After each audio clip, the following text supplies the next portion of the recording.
ከኢቢኤስ ቢዝነስ ጋር ነው ቆይታ እያደረጋችሁ ያላችሁት። ወደ ሌላኛው በዝርዝር ወደ ምንመለከተው ጉዳይ አልፈናል። የኢትዮጵያ የኢንሹራንስ ኢንዱስትሪ ዝቅተኛ ደረጃ ላይ እንደሚገኝ በተደጋጋሚ ይገለጻል። ኢንሹራንስ የሚገባላቸው ጉዳዮችም በተወሰኑ ዘርፎች ላይ የተገደቡ ናቸው። ዘርፉ ያሉበትን መሰረታዊ ችግሮች ይቀርፋል የተባለለት አዲስ አዋጅም ተዘጋጅቷል።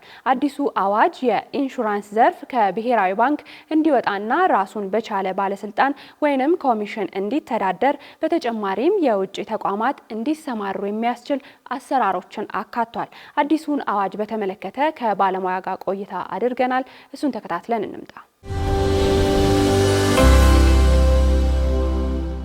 ጤና ይስጥልን ክቡራትና ክቡራን፣ እንዴት አላችሁ? ከዜና ባሻገር መሰናዷችን ተጀምረዋል። በዚህ ፕሮግራማችን የተለያዩ ወቅታዊ የቢዝነስ የፋይናንስና የኢንቨስትመንት ጉዳዮችን እንዲሁም የካፒታል ገበያ ሀሳቦችን እያነሳን የዘርፉ ባለሙያዎችን የተቋማት የስራ ኃላፊዎችን የጋበዝን ሰፊ ማብራሪያና ትንታኔ እናሰጣለን። በዛሬ ኢትዮ ቢዝነስ ከዜና ባሻገር መሰናዷችንም በኢትዮጵያ አዲሱ የኢንሹራንስ አዋጅን በተመለከተ ምን አይነት አዳዲስ ሀሳቦች ተካተቱበት፣ ምንስ ምክረ ሀሳቦች ሊቀርቡለት ይገባል፣ በቀጣይ በሚኖሩ የውይይት መድረኮች ላይ ምን ሀሳቦች መካተት አለባቸው በሚሉና ሌሎች ተያያዥ ጉዳዮችን ያነሳን ሰፊ ቆይታ እናደርጋለን። በዚህ ሀሳብ ላይ ማብራሪያ የሚሰጡን ደግሞ ዶክተር ፍቅሩ ጸጋይ ናቸው። የኢትዮጵያ ሪኢንሹራንስ ምክትል ዋና ስራ አስፈጻሚ፣ የኢትዮጵያ ኢንሹራንስ ባለሙያዎች ማህበር ምክትል ፕሬዝዳንት፣ የኢትዮጵያ አክሲዮን ገበያ ቦርድ አመራር እንዲሁም በኢትዮጵያ የኢንሹራንስ ኢንዱስትሪ የረጅም ጊዜ ልምድ ያላቸው ጥናታዊ ምርምርና ስራዎችን በመስራትም ይታወቃሉ። ዶክተር ፍቅሩ እንግዳችን ስለሆኑ ለሚሰጡን ሀሳብ ከልብ እናመሰግናለን። እኔም አመሰግናለሁ። መልካም። የመጀመሪያው ጥያቄያችን የሚሆነው እንደ መነሻ ሀሳብ አጠቃላይ በሀገራችን የኢንሹራንስ ኢንዱስትሪው ምን ላይ ነው ያለው ማለት እንችላለን? በቀጣይ ስለ አዋጁና ሌሎች ተያያዥ ጉዳዮችን እንቀጥላለን። እንግዲህ የኢትዮጵያ የኢንሹራንስ ኢንዱስትሪ ረጅም ዘመን ያስቆጠረ ነው።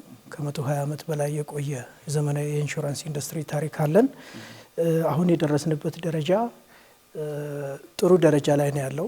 ለምሳሌ የዚህን ዓመት አፈጻጸም ብናይ ከ54 ቢሊዮን ብር በላይ አረቦን በኢንዱስትሪው ተጽፏል።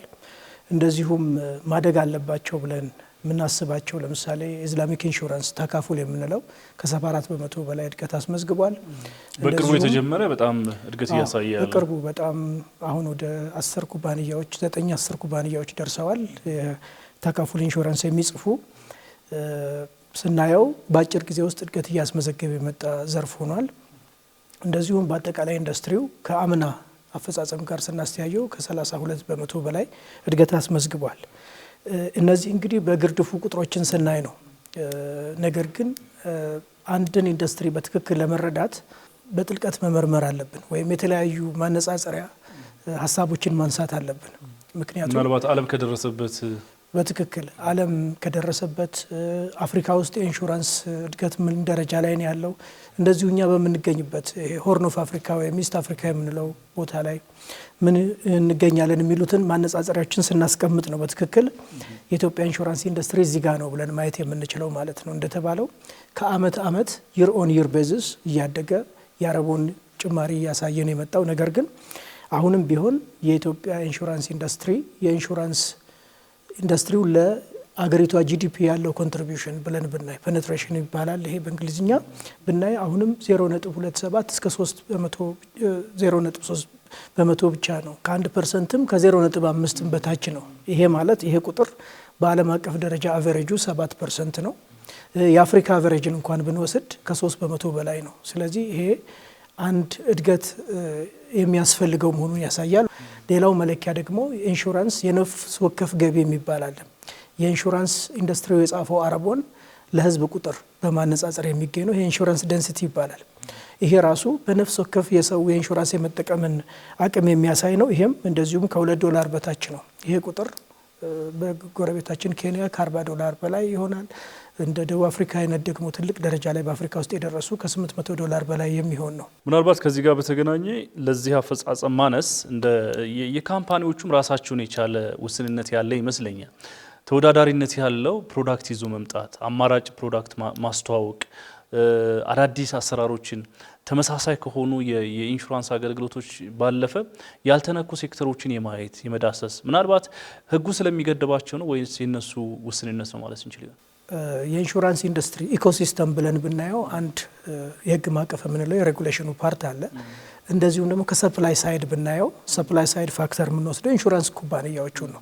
የኢንሹራንስ ተቋማቱ የመድን ሰጪ ተቋማት የምንላቸው ቅድም እንዳልነው ተስማሚ የሆነ ከኢትዮጵያ ወርድና ቁመት ጋር የሚሄድ የኢንሹራንስ ሽፋኖችን ይዘው መምጣት እንዳለባቸው ህብረተሰቡንም የማስተማር ስራ እንዳለባቸው ነው። አሁን እዚህ ላይ ስለ ፉክክር ማውራት አለብን ብዬ አላምንም። ምክንያቱም የኢንሹራንስ እድገት ፔኔትሬሽኑ 0.3% ነው እያልን ባለንበት ቁጥር ላይ ስለ ማሳደግ ነው ማውራት ያለብን፣ ስለ ማስፋት ነው ማውራት ያለብን። ስለዚህ በጋራ የሚሰሯቸው ብዙ ነገሮች አሉ።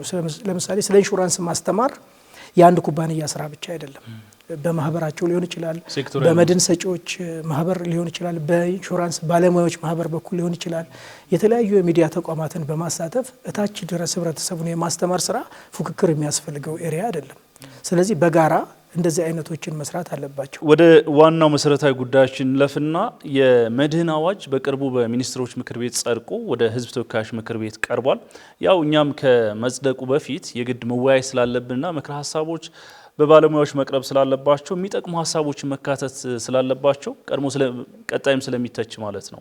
ከዚህ አኳያ የመድህን አዋጁ ምን ያክል የኢትዮጵያ የኢንሹራንስ ሴክተርን አሁን ካለበት ሊያሻሽለው ይችላል ማለት እንችላለን? እንደው የተካተቱ ጉዳዮችንና ጠቀሜታዎቹን ብናነሳቸው ደስ ይለኛል። እዛ ላይ በተለይ እርስዎ በዘርፉ ላይ የረጅም ጊዜ ልምድ ስላለዎት ምርምር በማድረግ የኢትዮጵያ የኢንሹራንስ ኢንዱስትሪን በደንብ ስለሚያውቁት ከዛ ጋር በተገናኘ ሙያዊ ሀሳቦትን ቢያጋሩን ደስ ይለኛል።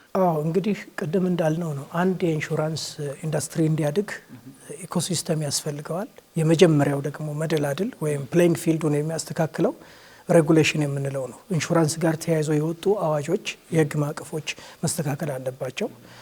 ፕሌይንግ ፊልዱ ደግሞ ኢነብለር መሆን አለበት። እንግዲህ አሁን በድራፍት ወይም በረቂቅ ደረጃ ያለውን አዋጅ ስናየው ያካተታቸው ብዙ ጥሩ ነገሮች አሉት።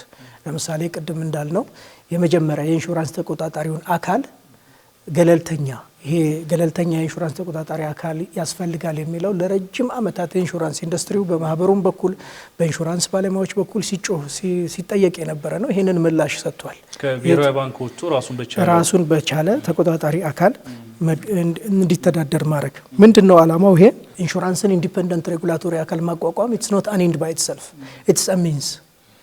ዓላማው ማቋቋም ብቻ ሳይሆን ቅድም ያልናቸውን ችግሮች የሚፈታ አፓራተስ ማምጣት ነው ብለናል። ለምሳሌ ኢንሹራንስ ፔኔትሬሽን ዝቅተኛ ነው፣ ኢንሹራንስ ተደራሽነት፣ ሌሎችንም ነገሮች እነዛን ችግሮች ከመሰረታቸው በመቅረፍ ስትራክቸራል ፕሮብሌሞችን ለመፍታት የሚያስችል ሆኖ መደራጀት አለበት። ለብቻው ደግሞ ሲሆን ለዚህ ኢንዱስትሪ በቀረቤታ በቅርበት በመከታተል ስራዎችን መስራት ይችላል። የኢንዱስትሪውንም የልብ ትርታ ይረዳል። ስለዚህ ይሄ ትልቅ ስኬት ነው። ኢንዲፔንደንት ሬጉላቶሪ ኦቶሪቲ የሚለውን ሀሳብ ምላሽ በማግኘት ነገር ግን ቅድም እንዳልኩት ለብቻው መደራጀቱ ብቻ በቂ አይደለም። ያ ሬጉላቶሪ ኦርጋን የዴቨሎፕመንት ስራዎች ላይ ማተኮር አለበት። በቴክኖሎጂና በሰው ኃይል ብቃት መደራጀት አለበት። ዋናው ሰው ሶፍትዌሩ ነው። ያንን ስራ የሚሰራው አካል ስለሆነ እውቀት፣ ልምድ ባላቸው ደግሞ አመራሮችና ባለሙያዎች የታገዘ ከሆነ ዘርፉን የሚያሻሽል ይሆናል ማለት ነው። ሌላው አዋጁ ይዞ የመጣው ነገር ማርኬቱን ለውጭ ተፎካካሪዎች ክፍት ማድረግ ነው። ይህ ማርኬት ኦፕኒንግ አፕና ሊበራላይዜሽን የሚለውን ጥያቄ ይመልሳል። ከዚህ በፊት በቴሌኮም ሴክተር አይተነዋል፣ በባንኪንግ ዘርፍ ላይ አይተናል። እንደዚሁም የኢንሹራንስ ዘርፉ መከፈት አለበት ለውጭ ተፎካካሪዎች፣ ለውጭ አገልግሎት ሰጪዎች የሚባለው እሱንም ምላሽ ይሰጣል። ስለዚህ ይሄ ደግሞ ይዞልን የሚመጣው አንደኛ በካፒታል የተደራጁ የጠነከሩ የኢንሹራንስ ተቋማት እንዲኖሩ፣ ምክንያቱም ስትሮንግ ካፒታል ያለው የኢንሹራንስ ኩባንያ ማለት የአደጋ የመሸከም አቅሙ ወይም ሪስክ ሾልደሪንግ ካፓሲቲውም ከፍ ያለ ስለሚሆን ማለት ነው። በቴክኖሎጂና በእውቀት የተደገፉ ተቋማት ይመጣሉ ተብሎ ስለሚታሰብ በሚከፈትበት ጊዜ ይሄ አንድ ለሀገራችን ትልቅ መፍትሄ ያመጣል። ስፔሻሊ የሚከፈትበት መንገድ ደግሞ ግራጁዋሊ የሚመጣ ከሆነ ለምሳሌ ዝቅተኛ ተደራሽነት ያላቸው የግብርና ኢንሹራንስ ያልነው አለ፣ የማይክሮ ኢንሹራንስ አለ፣ የህይወት ኢንሹራንስ ያልናቸው ላይ እዛ ላይ አተኩረው የሚሰሩ ተቋማት ደግሞ ሀገራችን ማግኘት ብትችል በተሻለ ካፒታልና አቅም፣ ምክንያቱም ቅድም እንዳልነው የኢትዮጵያ ውጭ ያሉት ተቋማት ተሞክሯቸው በአብዛኛው በዓለም አቀፍ ደረጃም የህይወት ዘርፉ ሰፊ ነው ብለናል። ስለዚህ እዛ ላይ ልምድ ያላቸው ተቋማት እንዲመጡ እድል ስለሚከፍት በእውቀትም በአመራር ብቃትም ያላቸው ባለሙያዎችም የማግኘት እድል ስለሚኖር በቴክኖሎጂም ያ ደግሞ ለህብረተሰቡ ትልቅ ጠቀሜታ ያመጣል ማለት ነው። ይሄ ሚሲንግ ማርኬት የሚለው ላይ አድረስ የሚያደርግ ነው። እነዚህ ነገሮች አዲሱን አዋጅ በናፍቆት እንድናየው እና ጥሩ ነው ብለን እንድናስብ የሚያደርጉ ናቸው። ከመጽደቁ በፊት ምናልባት እንደ ምክር ሀሳብ ቢጨመሩ የሚሏቸው ሀሳቦች የሌሎች ሀገራት ልምድና ተሞክሮዎች በተለይም አሁን የኢንሹራንስ ኢንዱስትሪ ካለበት ችግርና ዝቅተኛ አፈጻጸም ለማውጣት እንደ ምክር ሀሳብ ምን መጨመር ምን ቢካተት ብለው ያስባሉ? እንደው የሌሎች ሀገራትንም ልምድ ሪፈር አድርገን እናወራ። ቅድም እንደተነጋገር ነው። ለምሳሌ እንደዚህ አይነት አዋጆች ሲወጡ በሰፊው ውይይት መካሄድ አለበት። ሁሉንም ባለድርሻ አካላትን ባካተተ መንገድ ውይይት መደረግ አለበት። ይሄ ይደረጋል ብዬ ነው የማስበው ከመጽደቁ በፊት። አሁንም በተወሰነ ደረጃ የመድን ሰጪዎች ማህበር፣ ሌሎችም ባለድርሻ አካላት ሀሳቦች እየሰጡበት እንደሆነ ነው ያለኝ መረጃ። ነገር ግን እኔ እንደ በግሌ ለጠየቀኝ ሀሳብ ቅድም ከመነሻው ጀምሮ ከስያሜው ጀምሮ እና ኮንሰፕቶቹን ይዞ መደራጀት አለበት ብዬ ነው የማምነው። ገለልተኛ ተቋም ማቋቋም በራሱ ኢንድ አይደለም። የመጨረሻው ስኬት እሱ አይደለም። ያ ተቋም በትክክል የኢንሹራንስ ኢንዱስትሪውን ችግሮች የሚፈታ መሆን አለበት ነው። ቅድም ያለውን የምርምርና ስርጸት ስራ ሪሰርች ኤንድ ዴቨሎፕመንት የሚሰራ ለኢንሹራንስ ኢንዱስትሪው ስትራቴጂዎችን የሚያመነጭ የኢንሹራንስ ኢንዱስትሪው ከመንግስት ስትራቴጂ ጋር ተሳስሮ እንዲሄድ ቅድም ያነሳናቸው የኢትዮጵያ በጂዲፒ እድገቷ በአፍሪካ ውስጥ ቶፕ 5 ውስጥ የምትገባ ሀገር ነች እየተባለ ኢንሹራንስ ኢንዱስትሪው ለጂዲፒ ያለው ኮንትሪቢዩሽን ምንድን ነው ብሎ እነዚህን በደንብ ጥናቶችን በማካሄድ መፍትሄ የሚያመጣ አካል መሆን አለበት። ያን ለማድረግ ደግሞ ከስያሜው ጀምሮ አዳዲስ የሬጉሌሽን ኮንሰፕቶችን ያካተተ ከቁጥጥር በተጨማሪ የማልማት ከልቲቬት የማድረግ የመደገፍ ስራዎችን የሚሰራ ሆኖ መደራጀት አለበት ብዬ ነው የማምነው። ስያሜውም ቅድም እንዳልነው ስያሜዎች ሲወጡ ባይዘወይ ብዙ አገራት ላይ ይሄ ሬጉሌሽን እና ሱፐርቪዥን የሚባለውን ስም እንደ ኦልድ ፋሽን የሚቆጠርበት አለ። ሁለተኛ ደግሞ አገራት የልማቱን ስራ ሲጨርሱ ሊሉት ይችላሉ። እንደኛ አገር በማደግ ላይ ያለ ሀገር ውስጥ ያለ ሬጉሌተር ግን ዋና ትኩረቱ የኢንሹራንስ ኢንዱስትሪውን ከልቲቬት የማድረግ የማገዝ የማብቃት በመሆኑ ዴቨሎፕመንት ኦቶሪቲ የሚለውም ስያሜ ተካቶበት ቢወጣ መቼም ስም ነው ተግባርንም በኋላ ላይ ዲክቴት የሚያደርገውና እንደዛ አይነት ሀሳቦች ቢንሸራሸሩበት በአብዛኛው የተሻለ ነው ብዬ አምናለሁ። እንደዚሁም አደረጃጀቱ ላይ ኢንዲፔንደንሱ የተጠበቀ ቢሆን እንግዲህ በዓለም አቀፍ ደረጃ የኢንሹራንስ አሶሲዬሽን ኦፍ ኢንሹራንስ ሱፐርቫይዘርስ ያወጣቸው መስፈርቶች አሉ።